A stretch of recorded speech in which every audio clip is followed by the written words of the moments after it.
Good afternoon, everyone. I'll be talking to you about Kava use. I've heard about the drugs and the amphetamines. I hope to introduce this topic about Kava, which is something of a concern back home in Fiji and probably in the other Pacific Islands. I'd just like to acknowledge the partners that were involved in this study. Which is the Wellcome Trust of UK and the Health Research Council of New Zealand. And the partner institutions were the Fiji National University, where I was based back then, and the University of Auckland. And I also acknowledge my co-authors, and with Shanti Maratunga, who is my supervisor. Just a brief outline of how I'm going to present this talk is given there. Hope to end with talking about gaps in research.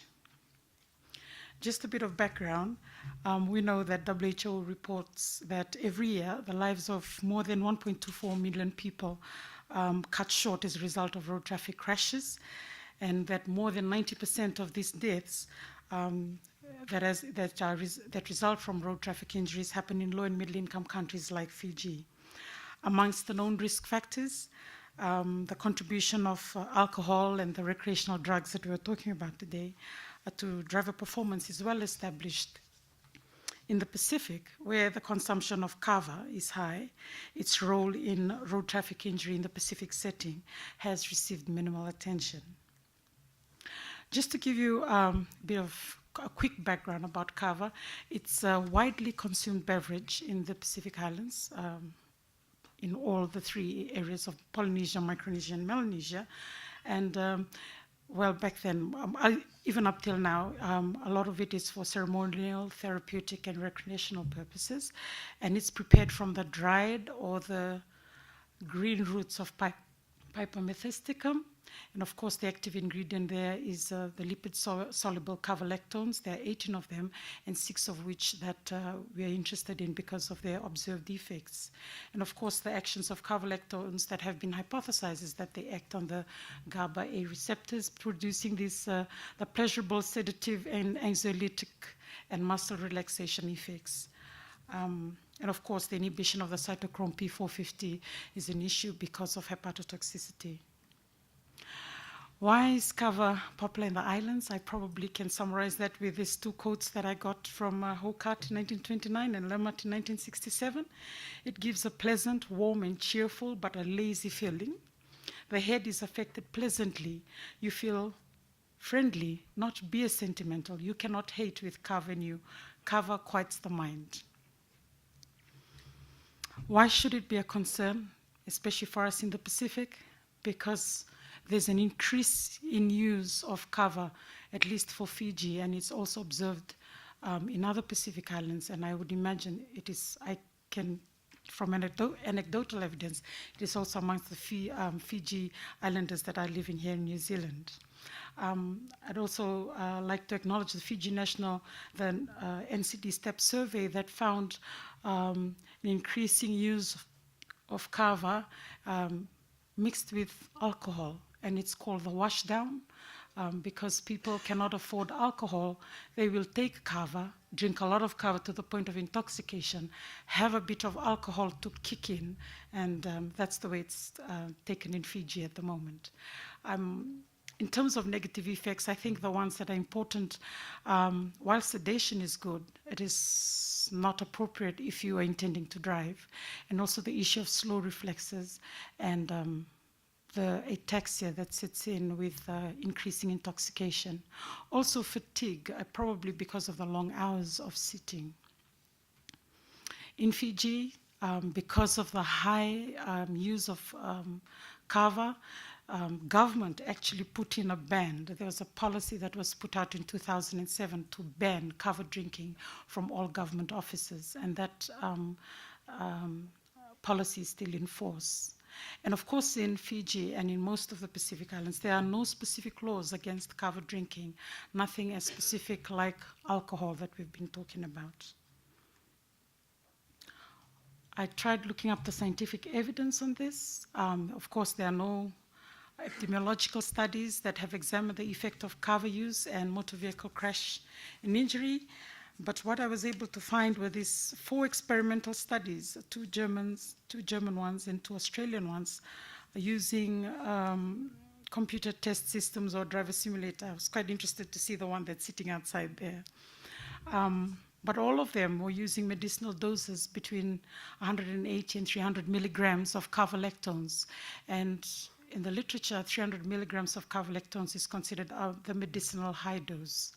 But we all know, at least for the Pacific, and it's also in literature, that the recreational doses that we use in the Pacific is about, and amongst the Aboriginals in the Northern Territory, is at least 50 to 100 times more potent. I can tell you that for that 300 milligrams that's used as a high medicinal dose in the islands, one bowl has been calculated about 247 milligrams of cavalactones, one bowl.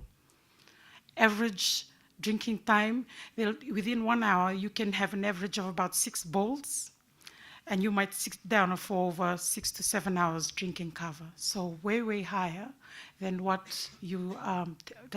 is being tested in an experimental setting. So the aim of this study was to investigate the association between driving while under the influence of Kava and serious injury-involved 4-wheeled motor vehicle crashes in Fiji. We undertook a case control study, and it was modeled to the Auckland car crash injury study. The controls comprised a sample representative of motor vehicle driving time in the study base.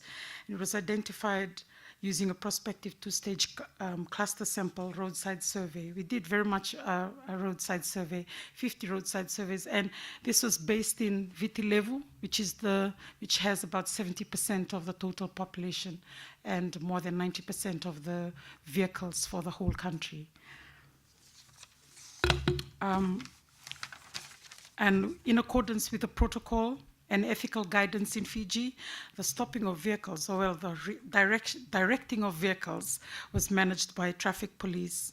So we recruited control vehicles from 50 roadside surveys, randomly selected by time of day, day of week, and travel direction. The cases, they comprised 4-wheeled motor vehicles involved in a crash in the study base within the study region where a road user, whether it be a driver, passenger, or pedestrian, died or was hospitalized for 12 hours or more during the study period. By the way, the study went on for a year. Cases were prospectively identified from admission records at all the 12 trauma-admitting hospitals, which I have put there as red dots in Viti Levu. And we undertook a case control analysis using multivariable logistic regression and INSTATA. If you look at the results, just trying to show you the participant characteristic, I'd like to draw your attention to the fact that during this study, we were able to recruit a total of 892 participants. And if you look at that table, you'll observe that drivers were young. They were in the economically productive age group, mostly males. We had talked about this earlier on today, and mostly Indo-Fijians.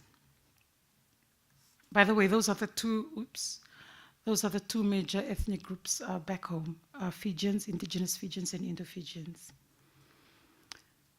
If you look at this result, using multivariable analysis,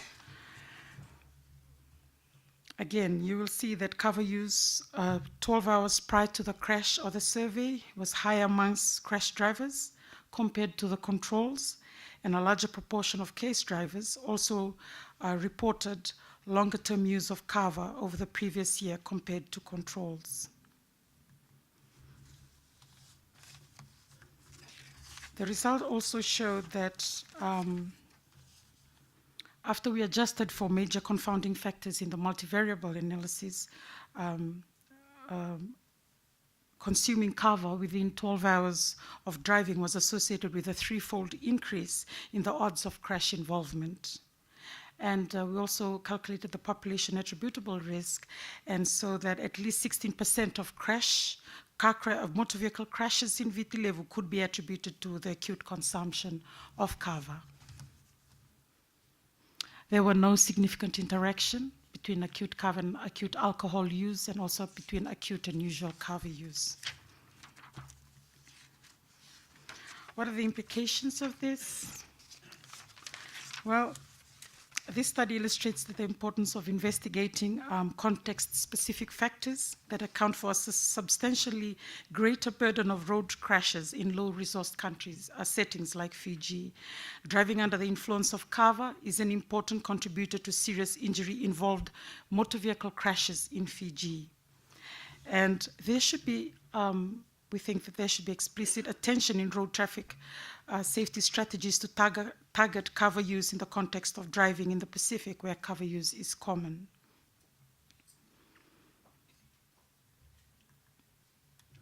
The gaps in our in the research, and which we hope for future research, one of the issues we found was the fact that we could not quantify the amount of Kava that was drunk, volumes and patterns, because different cultivars of Kava have different concentrations and people mix it to different concentrations. So we have not been able to if we can standardize that like how you do for alcohol, so that we can find out which concentration pose the greatest risk for crash. And of course, developing a test, just like the alcohol breath test or the blood test for drivers. And I was quite interested talking to Dr. Helen Paulson, the fact that I asked her whether amongst your barrage of tests, whether you test for Kava. I think that looks promising because New Zealand has considered Kava, but because of the big Pacific population that resides here in New Zealand. Thank you.